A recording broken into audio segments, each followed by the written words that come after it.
শাকসবজির আকাশ ছোঁয়া দাম, পেঁয়াজ বাংলাদেশে যাচ্ছে, কৃষকেরা বাড়তি দাম পাচ্ছেন না, অথচ ফোরেদের মুনাফাখোরদের জন্য বাড়ছে মূল্য। টাস্কফোর্সের ভূমিকা নিয়ে মুখ্যমন্ত্রীর প্রশ্ন তুলতে রাজ্য জুড়ে শুরু হয়েছে অভিযান। বুধবার সকালে দুর্গাপুরের আশিস মার্কেটে পুলিশকে সঙ্গে নিয়ে ক্রেতা সুরক্ষা দপ্তর অভিযান চালায়। সঠিক দামে সবজি বিক্রি হচ্ছে কিনা ক্রেতাদের কাছে জানেন, বিক্রেতাদের ওজনের মেশিনও খতিয়ে দেখেন। কোনো ওজনের মেশিনে গরমিল দেখলে কড়া ব্যবস্থা নিতেও দেখা যায়। ক্রেতা সুরক্ষা দপ্তরের আধিকারিক জানান, আমরা গোটা বাজার ঘুরে বেড়াচ্ছি, ক্রেতাদের সাথে কথা বলছি, সবজির দাম জিজ্ঞাসা করছি বিক্রেতাদের কাছেও।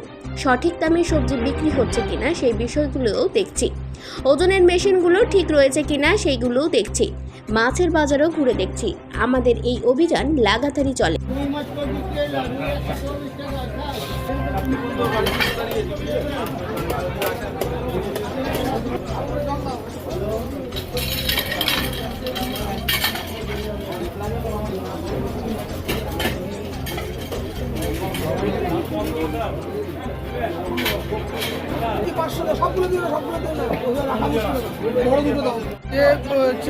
বাজারে দ্রব্যমূল্য বৃদ্ধিটা একটা জনগণের ভয়ঙ্কর সমস্যা।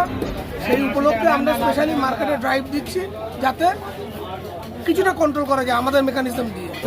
কিছু গরমিল পাওয়া গেছে।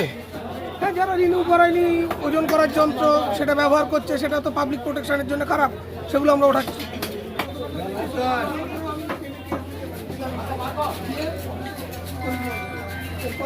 কি ব্যাপার? ঠিক করুন, এত টাকার ব্যবসা করছেন, মেশিনটা ঠিক করুন।